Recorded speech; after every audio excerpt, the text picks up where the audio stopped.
Oi, galera! Bem-vindos ao nosso videocast. Que?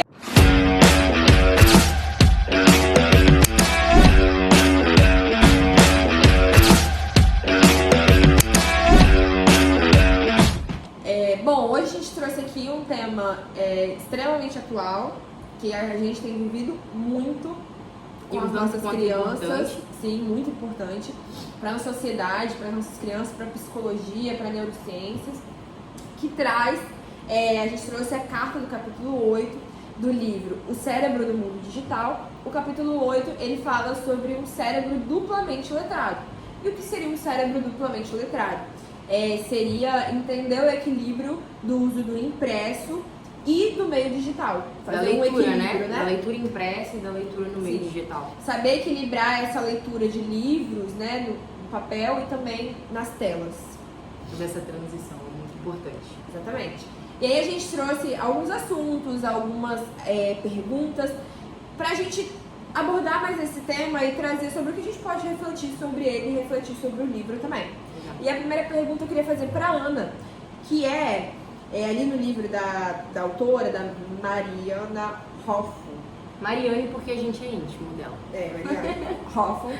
Ela traz algumas questões sobre isso. E a primeira coisa que eu queria perguntar é: por que você acha que ela acredita que o futuro exigirá habilidades cognitivas mais profundas? A autora vai trazer no livro que o futuro irá exigir das crianças ou irá exigir das pessoas uma habilidade cognitiva mais sofisticada pelo simples fato de elas viverão em um mundo novo, existirão profissões que sequer existem hoje, que sequer é mencionado e falado, e elas irão precisar de tais habilidades para conseguir se manter, para conseguir fazer aquilo ali que vai ser proposto para elas.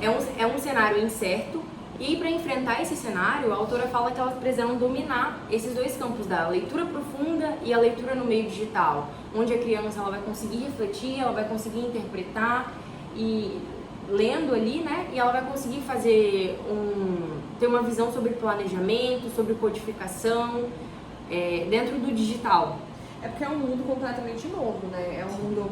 A gente vive no mundo hoje e a gente meio que foi condicionado a viver nele, a gente aprendeu a viver nele, assim. Nossos pais nos ensinaram a importância da leitura, a escola e tudo mais. O mundo deles vai ser um mundo desconhecido até mesmo pra gente. Sim. A gente vai precisar se adaptar também a ele, e as crianças mais ainda, né? É um conjunto de competências complexas, e tudo tem evoluído muito rápido. Sim, né? Mas serão um conjunto de competências complexas mais necessárias do que hoje, né? Do que hoje a gente tem. E aí a gente traz a próxima pergunta, que agora eu vou responder. A autora, ela vai trazer que o início dessa aprendizagem, ela deve ocorrer preferencialmente de forma impressa, no papel. Ela inclusive fala no livro que ela precisa ser dividida em duas fases. E a primeira fase é de forma impressa. Ela vai falar que esse formato fortalece habilidades cognitivas. E, Bia, quais habilidades da leitura profunda são fortalecidas no impresso? Olha, eu acho que a leitura profunda, ela envolve várias coisas, né? Ela envolve atenção, o envolvimento do leitor com o livro. Eu não sei você, mas quando eu leio um livro assim de romance e tudo mais, eu fico imaginando, imagino as cenas na minha cabeça, e tudo isso é o nosso cérebro trabalhando. Sim. Então você tem uma atenção maior, você tem uma imaginação, você tem uma memória trabalhando para você gravar os fatos do começo do livro até o final. Exatamente. Então o nosso cérebro trabalha muito mais, né, para atenção, memória e tudo isso. Eu acho que são vários circuitos sendo ativados ao mesmo tempo e trazendo uma plasticidade para o cérebro, uma modificação ali, e isso é muito interessante. Uma coisa muito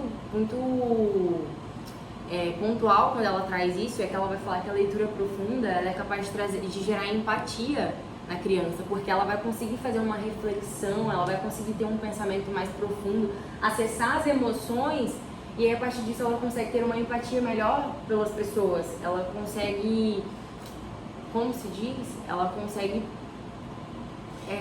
se imaginar, eu acho, né? Pensando assim, nossa, como seria se eu estivesse ali num lugar. Eu acho que ela consegue fazer uma reflexão. Uma reflexão muito mais profunda do que a gente lê, assim, numa questão digital, né? O impresso faz você ter aquela questão, assim, de imaginar. É porque são menos estímulos também, né? Pensa, você tá aqui com um livro, E aí você abre e não tem nenhum link chegando pra você, Não, não tem nenhuma promoção aparecendo. Então você tá ali completamente... Meio que te obriga a refletir, assim, a leitura do livro me parece que meio que, tipo, te obriga não de uma forma de você tem que, mas de uma forma assim, nossa, eu tenho que entender o que eu estou lendo, senão não vai adiantar de nada. Ali no digital a gente pode passar um pouco por cima, a gente pode começar no começo e aí ler o final já direto. Só que o livro não, o livro você pode fazer isso, mas você vai se perder. Você não vai perder tudo bem. Né? E eu acho legal, depois de a gente ter falado sobre essas questões, a gente trazer estruturas, né? Quais são as estruturas ali no nosso cérebro que ajudam a gente a ter uma leitura profunda? A gente vai falar algumas aqui, tá? A gente vai dividir. A primeira começa no córtex occipital temporal, que reconhece as palavras visualmente, então faz a gente entender aquelas palavras que nós estamos lendo. E aí depois... E o córtex pré-frontal, ele é ativado porque ela tá lendo e ela precisa fazer uma análise sobre aquilo ali. Então demanda dela julgamentos, pensamento crítico, e quem é responsável por isso é o nosso córtex pré-frontal. E o córtex temporal vem antes disso para processar o significado daquelas palavras que nós estamos lendo.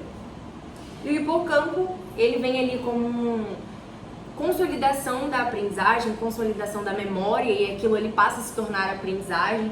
E aí ela consegue fazer uma conexão com memórias antigas e memórias e as memórias ali aprendidas. E o córtex parietal, ele junta as informações, né? Ele permite uma atenção sustentada. Então, quando a gente lê um livro e a gente fica ali lendo, é o córtex parietal funcionando para que a gente sustente a nossa leitura ali até a gente conseguir chegar ao tempo, né? E é um processo mais lento, vale dizer que é um processo não rápido, né? É um processo devagar, é um processo que demanda muita energia do nosso corpo, muita energia do nosso cérebro para que isso tudo possa estar acontecendo. A gente pensa assim, entre as fases dos 5 anos até os 10, como que eu posso controlar ali para que o mundo digital entre sem prejudicar a leitura profunda que eu desenvolvi até agora? O digital ele pode ser introduzido sim, sem prejudicar a leitura profunda, quando ele é introduzido de forma gradativa e de forma orientada. E de forma individual também, né?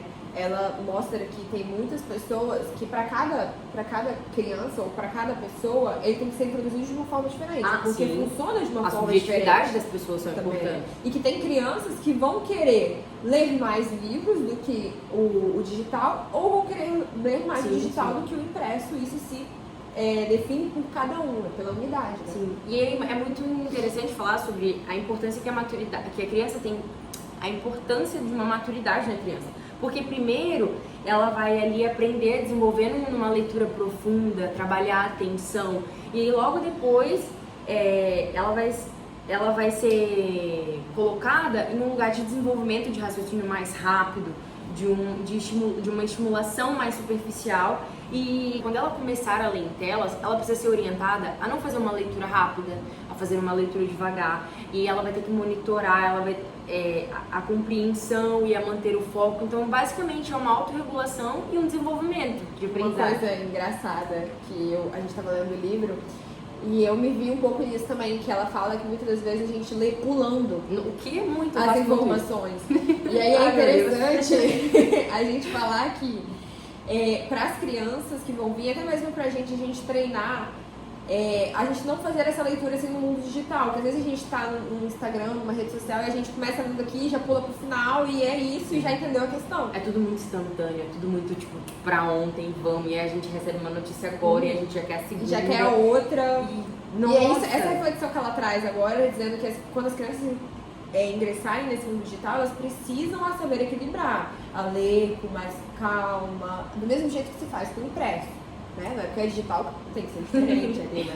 Partindo para a parte da neurociências, na leitura digital, o cérebro vai ativar alguns circuitos mais rápidos na tomada de decisão, e o córtex pré-frontal ele vai trabalhar ali para lidar com várias informações rápidas e ao mesmo tempo. Aí quando a rede de atenção ela é ativada, né? E aí ela fica entre o córtex parietal e frontal e responde a estímulos visuais, trata do visual. Então, telas em movimentos, imagens, figuras, links passando a todo momento. É aí que ela vai trabalhar. E a gente pode também falar que o sistema de recompensa, ele participa de tudo isso porque o digital estimula a busca por novas atividades ou novas coisas e ali as notificações, os cliques, eles vêm aparecendo e à medida que eles vêm aparecendo, o sistema de recompensa, você começa a querer mais, né? Assistir mais, a coisa vai ficar mais ali e passar muito tempo, né? E aí, diferente do sistema da estrutura cerebral ativada na leitura impressa, que é mais lento e é mais devagar, no digital é tudo muito rápido, é um circuito mais acelerado. É bem diferente do impresso, mas cada um tem sua importância, digamos assim. E aí, né, como a gente falou, o livro ele traz a ideia de uma alfabetização monitorada, uma alfabetização consciente. E quais seriam as vantagens de uma criança que aprende a fazer essa troca de código entre leitura impressa e leitura digital hoje em dia? Então, eu acredito que essa troca de código entre o impresso e o digital, né, de diferentes formas, ela ajuda a criança a desenvolver uma maior flexibilidade cognitiva. Eu acho interessante que o livro trouxe o exemplo da criança que tem pais bilíngues. Pais que falam tipo uma língua ou falam outra, e aí a criança cresce, né, sabendo as duas. E aí, no livro traz a importância de que essa criança que faz isso tem habilidades cognitivas muito maiores do que uma criança que só fala somente uma língua. Muito mais flexíveis, né? São muito mais flexíveis. Então, o impresso e o digital juntos vêm para isso, para a criança ter uma habilidade cognitiva muito maior do que usando só um ou usando só o outro, né? Assim, é interessante que ele vai falar que a criança, essa pessoa que é bilíngue, não só criança, mas pessoas que são bilíngues, elas têm uma profundidade, elas conseguem fazer, ter profundidade completa em uma e ter profundidade completa em outra. E aí ela vai falar que ela fez um teste para pessoas com dislexias e as pessoas que, foi até com adultos, os adultos que mais correspondiam bem eram pessoas que eram bilíngues. Elas tinham um arcabouço de palavras, de verbos muito maior do que as outras pessoas. Isso, elas conseguiam fazer essa troca e essa busca de forma muito rápida ali dentro do seu cérebro. Desenvolve assim várias capacidades e aí a criança consegue se ajustar à tarefa, a forma que ela vai usar, se ela vai usar digital agora, se ela vai usar o impresso, cria uma certa maturidade assim para a criança, né? E isso faz a criança ter o impresso, faz ela ter uma leitura mais crítica, autônoma, preparada. O digital também vem já com esse preparo do impresso para ajudar nas coisas assim, que não seja de forma superficial nas telas, mas que seja de uma forma profunda também, né? Então é interessante. É muito legal isso, porque o principal intuito do digital não é simplesmente fazer com que as crianças comecem a mexer no Instagram ou ficar ali, mas é para que elas possam saibam codificar, saibam fazer uma questão de planejamento, consigam utilizar isso de uma forma de aprendizagem só, e não de forma recreativa. E assim, a gente está falando sobre tudo isso e é muito interessante a gente destacar um ponto que a própria autora fala como um desafio, que é a desigualdade social, é muito atual no nosso mundo, né? E entrando nisso, na desigualdade social, a gente consegue contextualizar também com a psicologia social, que fala sobre a capacitação dos professores, a supervisão e a orientação dos pais em relação à criança, a questão do trabalho do governo nesse monitoramento completo, né?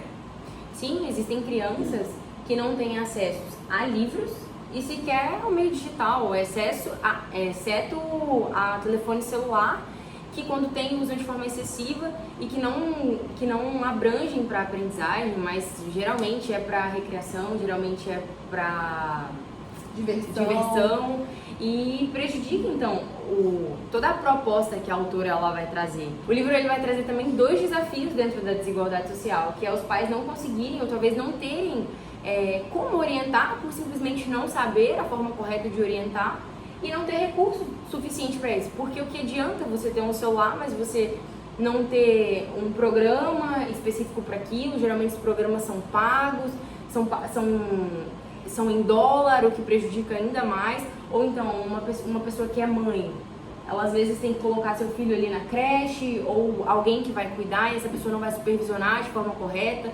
Então é uma situação que nos atravessa e é muito complicado falar sobre isso.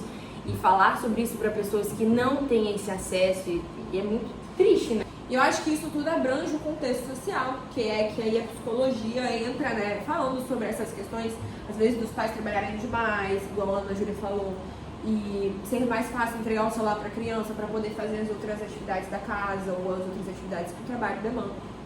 E aí não tem uma certa organização e uma certa supervisão em cima da criança sobre isso. E aí acaba que fica tudo bagunçado. O mundo digital fica bagunçado, o impresso fica bagunçado também, e aí vira tudo uma grande bagunça. Exato. E assim também como as escolas, os professores, os profissionais, pessoas que lidam com crianças ou que lidam com adolescentes, né, professores no contexto geral. A maioria deles não recebem uma formação adequada a respeito disso, até porque é tudo muito novo, né? Então eu acho que seria muito interessante essas pessoas terem acesso a esse tipo de informação. Então o uso pedagógico digital é muito importante para as crianças. Existem muitas ferramentas. É muito interessante que o livro vai trazer uma visão de que existem ferramentas criadas para pessoas disléxicas, e o quanto que isso para as crianças foram importantes, elas terem esse suporte, é um suporte maior. Então existe sim um meio adequado de se usar de forma digital, mas também demanda treinamento, demanda aprendizagem, demanda que os pais, os orientadores, a sociedade num todo esteja preparada para lidar com isso, para que ela possa ensinar. A gente só ensina aquilo que a gente sabe. Não, e você falou sobre a questão das escolas, e eu estagiando numa escola de ensino fundamental, eu vejo muito assim como é importante saber caminhar entre os dois e não pecar pelo excesso.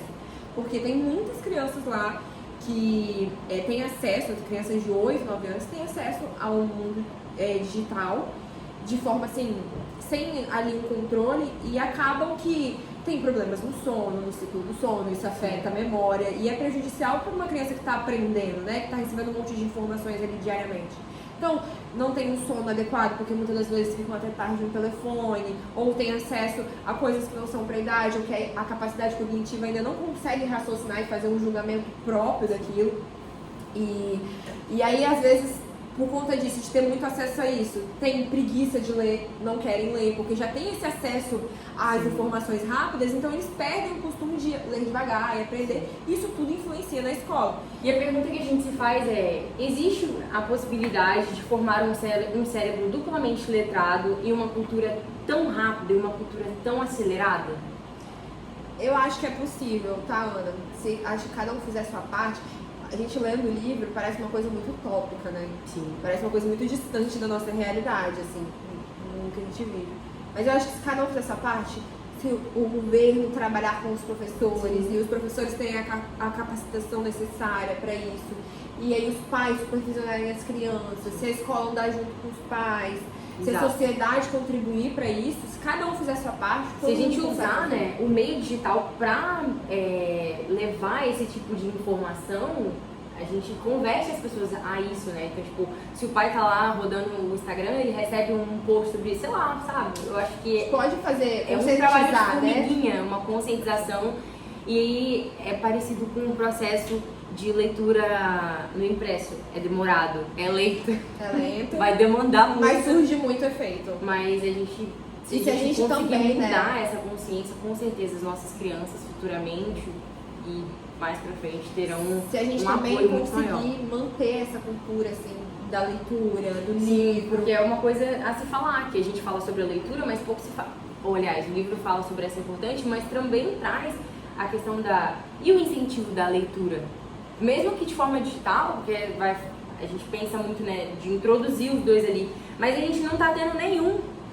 A gente tá tendo a dificuldade de fazer com que as crianças leiam até no meio digital, então assim, é um incentivo a mais, é fazer com que as crianças entendam essa importância. A escola tem perdido essa força, né, mas é um trabalho nosso. E você falando isso me fez lembrar de quando eu era menor, na fase da infância mesmo, o meu pai incentivava eu e minha irmã a ler livros. Ele pedia pra gente ler um livro, e se a gente lesse aquele livro inteiro e a gente tinha que trazer pra ele o que o livro trazia de reflexão pra gente. Sim.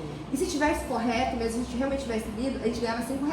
A gente ganhava 5, 10. Reforço E dependendo do reforço. livro, a gente ganhava 10, 15, e eu juntei tanto dinheiro que eu consegui comprar um tablet na época. Caramba. E assim, olha, o mundo Tá vendo? de... E você lê hoje em dia? Leio muito hoje em dia, eu gosto muito de ler. Foi um comportamento reforçado e logo como, se manteve esse comportamento. Se manteve. É muito legal. Então, assim, se a gente vai ali na infância, ó, olha, vamos fazer essa troca assim, se no você não início gostou de precisa ler. mesmo ter. Mas um tem incentivo, tem né? livro que fala sobre isso, que o início da aprendizagem, ele precisa ter um incentivo, ele precisa ter algo para que a criança esteja motivada a se fazer. E aí logo depois ela faz essa conversão de valores, de entender a importância do porquê ela está fazendo aquilo. Às vezes a criança ela não tem essa ideia, mas à medida que ela vai crescendo, à medida que ela vai sendo reforçada, vai sendo bom, é muito legal. Às vezes ler com a criança, Com pedir pra ela ler em certeza. voz alta, Com pra ela certeza. entender melhor. Com Tudo isso certeza. contribui demais. E reforçar o comportamento dela, tipo, parabéns. Foi muito bom, você leu, ajudou. É. Ferramentas também para o mundo digital, né? Baixar aplicativos que ajude a criança a mexer ali, a robotizar as coisas também, né? Mexer com robozinhos. Eu já mexi com robozinhos na escola, eu já mexi. Eu acho muito legal também a gente falar que à medida que os psicólogos eles vão tendo acesso aos pais dentro das clínicas ou dentro das escolas e, exemplo, você tá lá, você consegue conversar com o pai. Às vezes as queixas estão em relação à irritabilidade, a dificuldade de autorregulação, atenção, impulsividade. À medida que eles vêm trazendo essa queixa, a gente começa a educar também o comportamento dos pais. É uma forma que a psicologia tem, é uma arma que a psicologia tem para poder gerar essa mudança e promover essa mudança dentro da sociedade. Eu acho que isso é muito interessante também. Sim, com certeza. E a reflexão que a gente quer deixar hoje para vocês é: qual foi a última vez que você leu algo com calma? Sem enrolar a tela, sem pular parte, sem pressa. Às vezes o que a gente mais precisa é isso, é justamente sentar, ler no espaço silencioso, olhar frase por frase, entender tudo que o livro está falando. É o que a gente deixa pra vocês. Sim, talvez a nossa maior resistência seja entender as coisas hoje com profundidade. E aí observe o seu tempo, a maneira como você tem usado ele e tente fazer isso dentro daquilo que você pode. Obrigada por acompanhar até aqui. Nós esperamos que tenha sido enriquecedor todo esse conteúdo, toda essa informação. Beijão e Tchau, se tchau. que